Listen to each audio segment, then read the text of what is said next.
In December 2025, as interstellar comet 3I Atlas pulled away from the Sun, astronomers quietly pointed the most powerful telescope ever built directly at it. And what came back changed the entire conversation about where this object came from. The James Webb Space Telescope, using its Near-Infrared Spectrograph instrument, captured something no comet from our own solar system had ever shown scientists before. Not a spacecraft, not a signal, but a chemical fingerprint so strange that researchers are now calling 3I Atlas one of the oldest objects humanity has ever directly studied. Stick around, because by the end of this video, you'll understand exactly what Webb found, why it took NASA months to fully explain it, and why some scientists are still arguing about what it actually means. Let's rewind first, because Webb's involvement with 3I Atlas didn't start in December. It started back on August 6, 2025, just weeks after the comet was first discovered by the Asteroid Terrestrial Impact Last Alert system, the network of telescopes originally designed to hunt for asteroids on a collision course with Earth.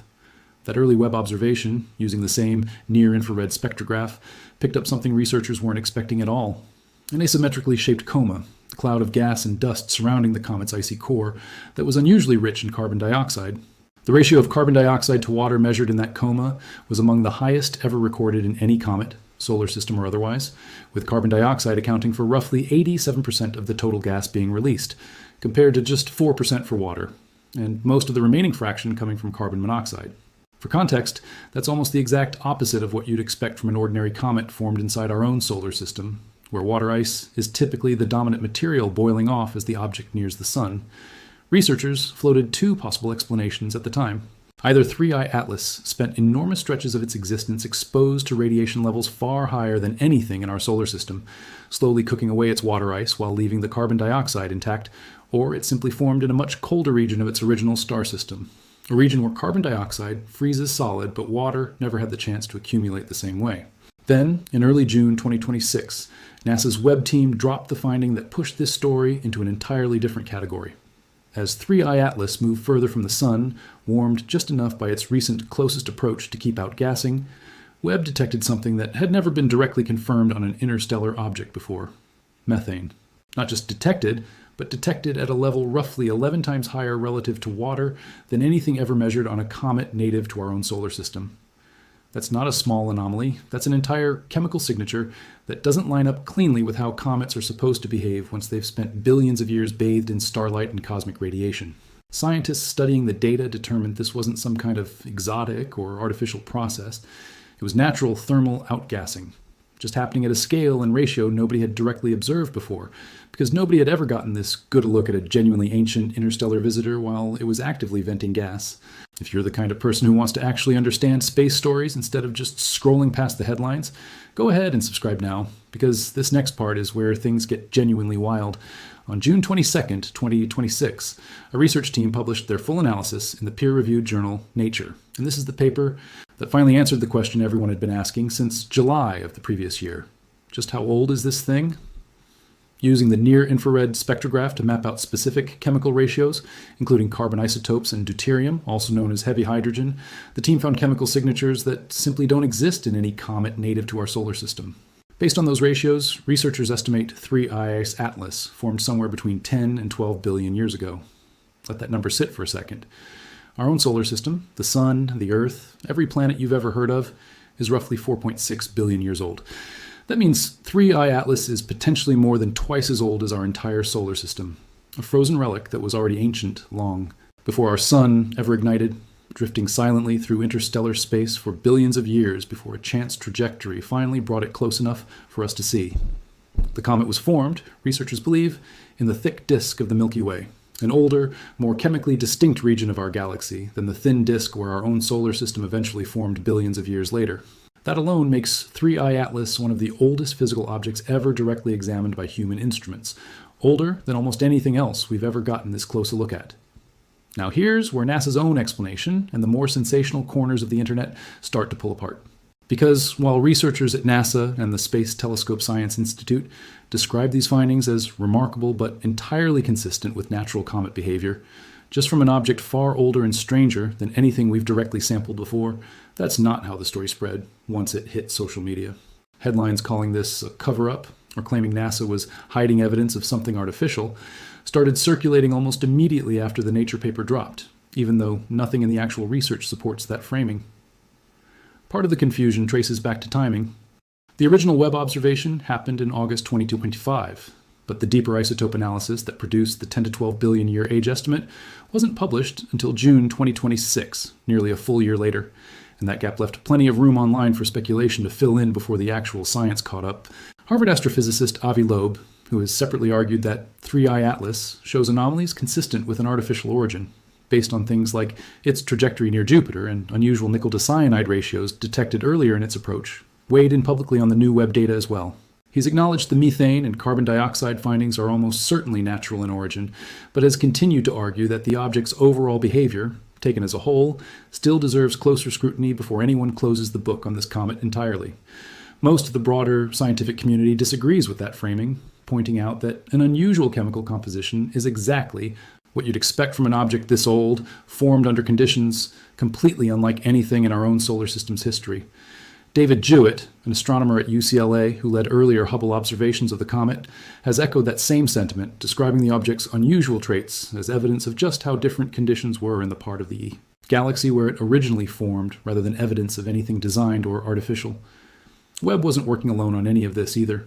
Throughout the comet's entire journey through the inner solar system, NASA coordinated observations across an unusually wide fleet of instruments, Hubble, SphereX, TESS, and SWIFT among them, along with ground-based observatories and even spacecraft that happened to be in the right place at the right time, like Europa Clipper, Lucy, and the Parker Solar Probe.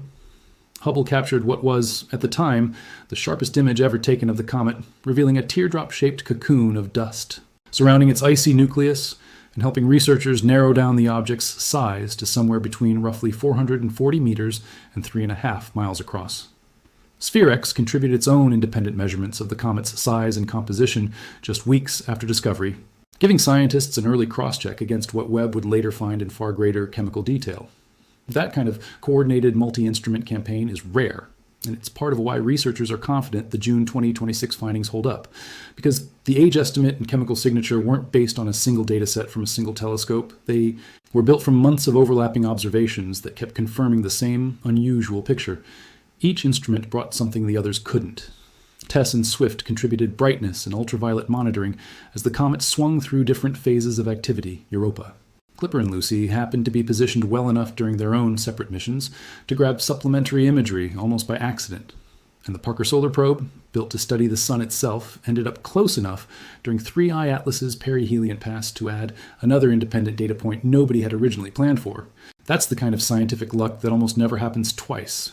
An entire fleet of spacecraft built for completely different purposes, all finding themselves in position to study the same ancient visitor within months of each other. It's also worth understanding why this data took as long as it did to reach the public in a fully analyzed form.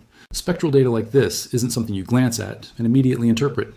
Researchers had to carefully separate the comet's actual chemical signal from background noise, cross-check isotope ratios against known solar system comets for comparison, and run the numbers through peer review before publishing anything in a journal like Nature, a process that typically takes months, even under urgent circumstances.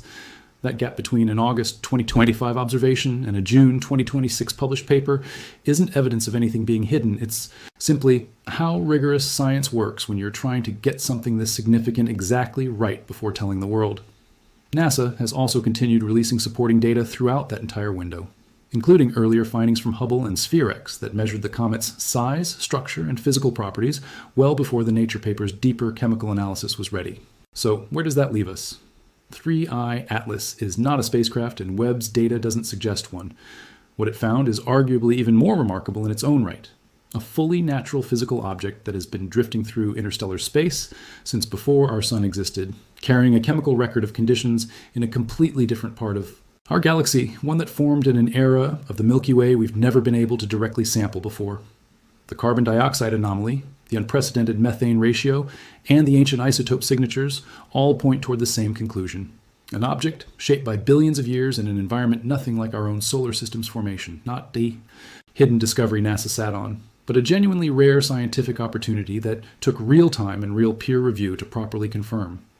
Unlike 1I Oumuamua in 2017, which tumbled through our solar system too quickly and too faintly for this kind of deep chemical analysis, and 2I Borisov in 2019, which behaved almost exactly like an ordinary solar system comet from start to finish, 3I Atlas is the first interstellar visitor we've ever studied with an instrument as powerful as Webb, and the data it produced may end up rewriting parts of what we thought we understood about how comets and the star systems that birth them actually form.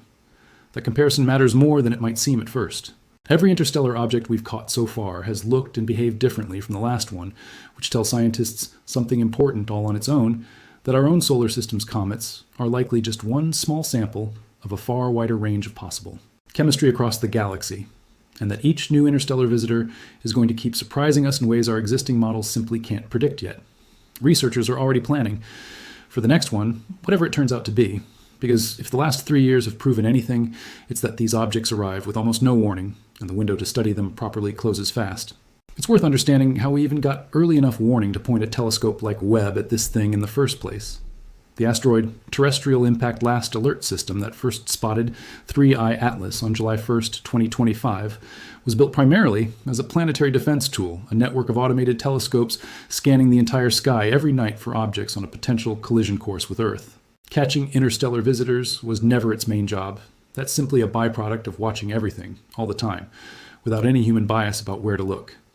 The fact that this same defensive early warning system caught an object this scientifically significant is part of why researchers are pushing for even better interstellar object detection in the coming years, arguing that the next visitor, whatever it turns out to be, deserves the same level of coordinated multi-telescope attention from the moment it's discovered. The public reaction to all of this has been massive, and not always for the most scientific reasons. Search interest around 3I Atlas spiked repeatedly through 2025 and into 2026, and the Webb findings in particular got pulled in two very different directions online almost overnight. On one side, legitimate science journalism covering an object potentially twice as old as our solar system, a genuinely historic find in its own right. On the other, increasingly exaggerated claims framing the same data as proof of a cover-up or evidence of alien engineering, versions of the story that strip out the actual peer-reviewed findings entirely and replace them with speculation. That gap between what the Nature paper actually says and what ends up trending is worth keeping in mind anytime a headline about this comet crosses your feed, because the real story here doesn't need exaggeration to be remarkable. A 10 to 12 billion-year-old visitor from another part of our galaxy, directly sampled by human instruments for the first time in history, is already about as rare as scientific opportunities get. 3I Atlas is already moving beyond Jupiter's orbit, fading further from view with every week that passes, and it will never come this close to us again. But the data Webb managed to capture before that happens will likely be studied for years, compared against every future interstellar visitor we detect, and used as the baseline for understanding just how different conditions were in other corners of our galaxy billions of years before Earth ever existed. If you want to see how this story develops, as more of that analysis gets published, like this video and subscribe with notifications turned on, because there's almost certainly more coming.